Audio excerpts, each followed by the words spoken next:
Deepfakes et désinformation par la forme.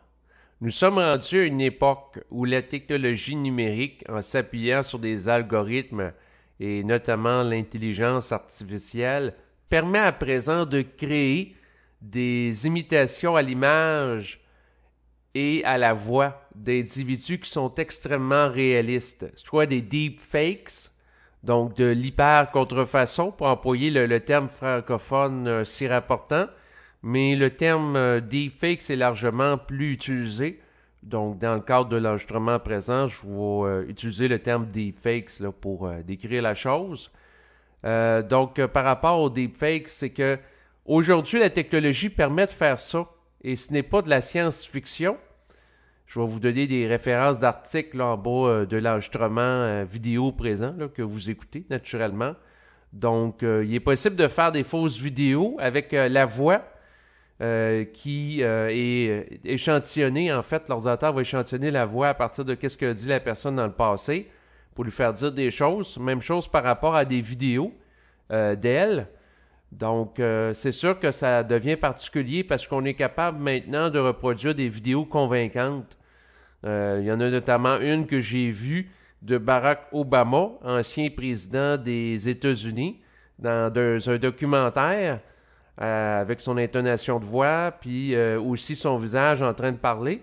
Sauf que le problème, c'est que c'était pas lui, c'était un deepfake. Donc, de plus en plus, il va y avoir une possibilité de manipulation avec la forme qui va devenir de plus en plus sophistiquée. Donc, les gens qui croient à la forme, qui lui donnent de l'importance, qui sont fascinés par elle, qui sont mystifiés par elle, ben, c'est ces gens-là qui, en premier lieu, qui vont être piégés. Et c'est sûr que la meilleure façon de composer avec l'émergence du deepfake, qui est rendu possible aujourd'hui avec l'émergence des nouvelles technologies et l'intelligence artificielle, c'est de ne pas croire qu'est-ce qui est présenté a priori. Donc, c'est pas parce que ça a l'air du président des États-Unis dans une vidéo que ça veut dire que c'est nécessairement lui qui parle dans la vidéo. Donc, d'où l'importance à ce moment-là, de faire usage de ce principe de l'instruction supramentale que vous a amené Bernard de Montréal, c'est-à-dire de ne pas croire, puis aussi de lire la vibration derrière la forme. Dans le sens que si on voit, par exemple, une vidéo où on voit apparaître et on entend quelqu'un qui a de l'air du président des États-Unis, on peut se poser la question intérieurement, on peut demander à l'esprit, est-ce que c'est réel? Puis là, ça peut nous dire non, oui. Ça peut nous dire intérieurement que c'est un montage vidéo. Donc, la meilleure façon de faire preuve de discernement dans une époque où la technologie va réaliser des imitations de plus en plus parfaites de la voix puis de l'image d'individus, ça va être de recours à l'utilisation de la conscience vibratoire. Donc, utiliser ses capacités de perception psychique, énergétique, pour faire une lecture de la vibration qui se dégage de la vidéo qu'on perçoit, pour voir si c'est réel ou non. Et aussi le principe fondamental de ne pas croire. Surtout dans le contexte dans lequel on s'inscrit de plus en plus, où la manipulation de la forme devient de plus en plus sophistiquée. Dans le sens que si on s'arrête juste à la forme pour distinguer si la vidéo est réelle ou pas, bien on devient de moins en moins capable de le faire, plus que la technologie devient de plus en plus capable de nous mystifier. Donc autrefois, pour déterminer si une vidéo était réel ou non par rapport à une personne, ben, on s'appuyait sur certains détails. Mais là, si on est capable de reproduire tous ces détails-là avec des algorithmes de plus en plus sophistiqués, donc l'analyse critique de la forme au niveau intellectuel seulement ne sera plus à ce moment-là viable, éventuellement dans l'avenir. Ce qui veut dire qu'il va falloir aller plus loin, parce que si la forme est exactement pareille, ben, il va falloir utiliser une conscience avec une capacité de perception vibratoire, et c'est les gens qui développeront cette capacité de distinguer quelque chose dans sa réalité, non pas par l'apparence de la forme ou regarder au niveau intellectuel s'il y a des détails qui sont contradictoires, mais plutôt de sentir. Donc le senti va devenir de plus en plus primordial pour tirer son épingle du jeu, de ne pas se faire avoir, de ne pas se faire manipuler, dans un contexte où la technologie permet de plus en plus une mystification complexe avec la forme.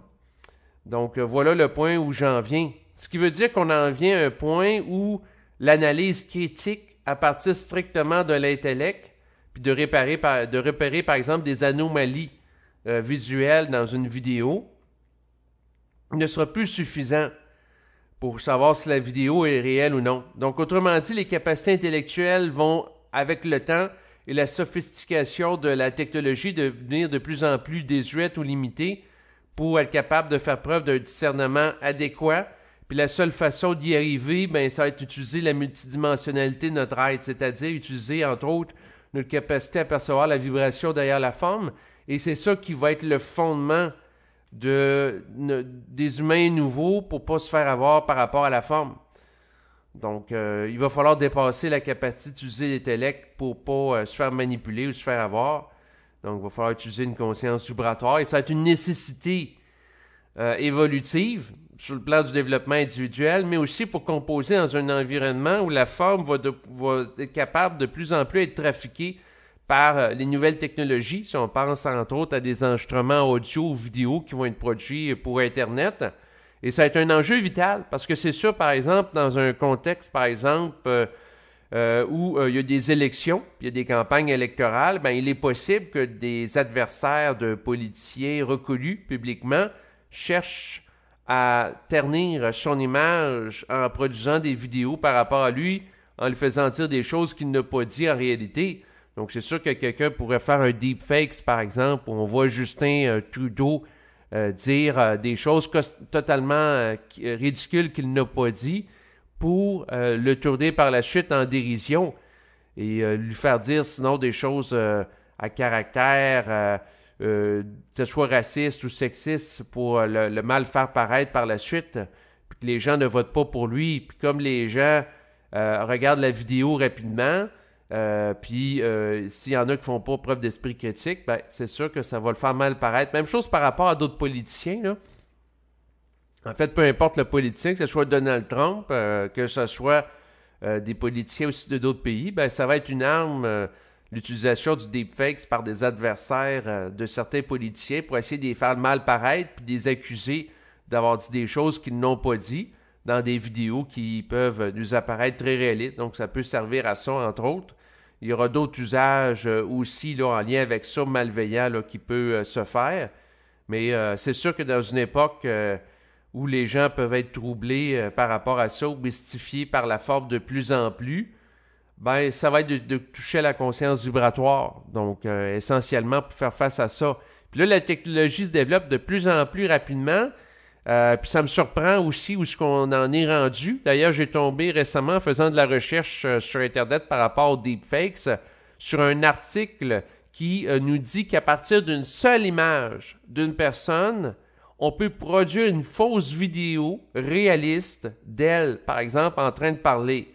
Donc là, on est rendu loin, là. On n'a pas nécessairement besoin de plusieurs angles de la personne pour que l'ordinateur apprenne comment reproduire ça, répliquer ça, faire des algorithmes en fonction de séquences. Non, non.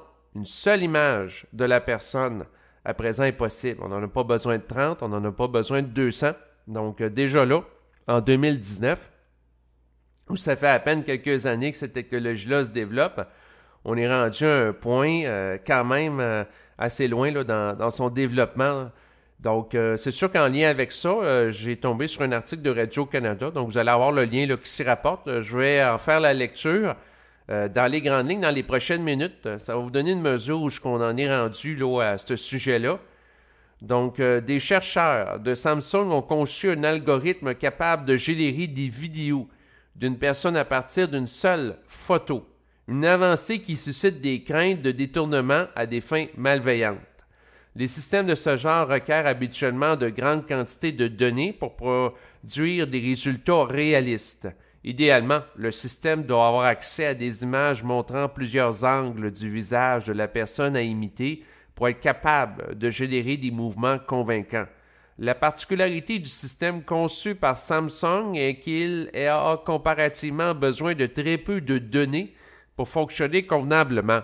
Cela s'explique par le fait que l'algorithme se base sur une énorme banque de données contenant des vidéos de personnes en train de parler pour produire ces séquences.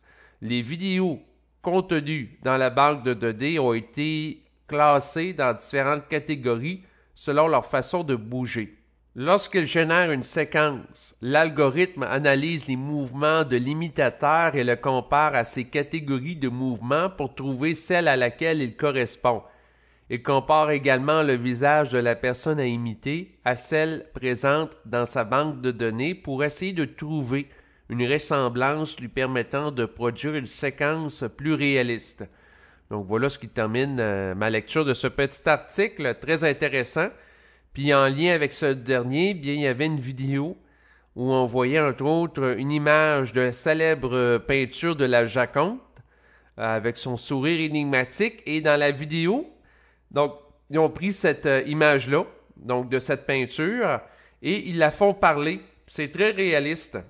Donc c'est sûr que par rapport à ça, une image pour produire des vidéos par rapport à une personne où on la voit interagir, j'étais un petit peu sceptique, mais quand j'ai vu le résultat par rapport à la Joconde, puis notamment d'autres vidéos qui ont été produites à partir d'images de personnes célèbres ou de peintures, j'ai dit, ouais, on est rendu loin par rapport à l'hyper-contrefaçon. Donc, c'est sûr qu'en lien avec l'enregistrement présent, vous allez avoir les références là, en bas de cette dernier. Sur lesquels vous pouvez cliquer là, pour en savoir plus. Donc, c'est sûr que c'est un sujet qui est intéressant à étudier, le développement des nouvelles technologies en matière de deepfakes, parce que c'est quelque chose auquel on va être de plus en plus confronté à l'avenir, parce que c'est une technologie qui est en essor, donc va être de plus en plus utilisée.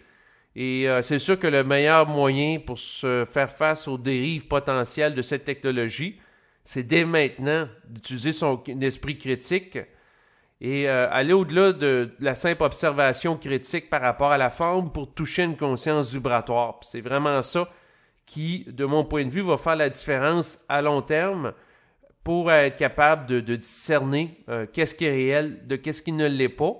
Donc, voilà ce qui termine cet enregistrement à présent.